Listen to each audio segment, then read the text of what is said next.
Pemerintah Kota Banjarmasin terus berupaya membenahi permasalahan Ratik agar bisa memastikan pada penilaian Adipura 2024 bisa kembali mendapatkan Piala Adipura. Salah satu wadah yang dilakukan pembenahan adalah di wadah pembuangan akhir Basirih di kawasan Gubernur Soebarjo, Banjarmasin Selatan.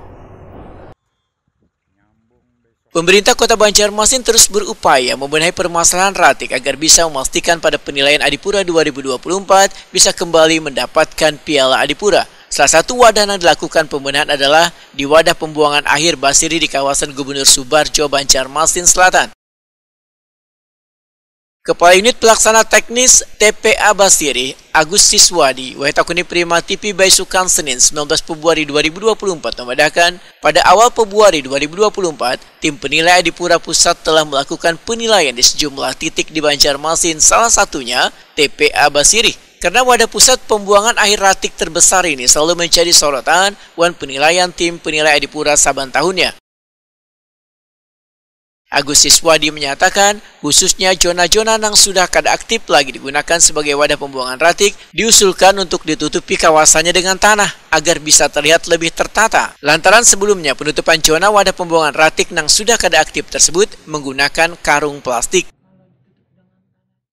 Penilai Adipura itu kemarin di awal bulan Februari kalau tidak salah, menilai itu biogas, air lindi.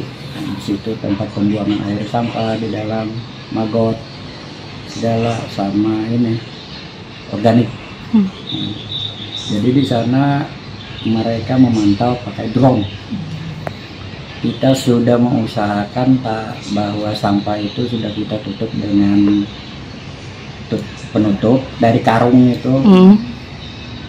Ya ternyata harus ditutup dengan tanah merah. Nah, baru kita laksanakan kemarin tanah merah itu sekitar tanggal 8-an lah kemarin itu pas hari libur. Agak dijepit dari hari Kamis sampai hari Minggu. Ya sekitar 200 truk lah. 200 truk lah. Nah, itu untuk penutup tanah dengan luasan sekitar 150 kali 100. Tapi itu tidak cukup. Itu harus bisa sampai ribuan. Ya harapan kami itu kalau bisa Banjarmasin dapatlah untuk Adipura yang akan datang 2024 ya. Nah, harapan saya selaku kepala UPT-nya mengharapkan benar ya, mudah-mudahan berhasil. Agus Siswadi mengatakan, ratusan truk pengangkut tanah telah menumpuk seluas 120 kali 100 meter di TPA Basirih dengan menggunakan alat berat.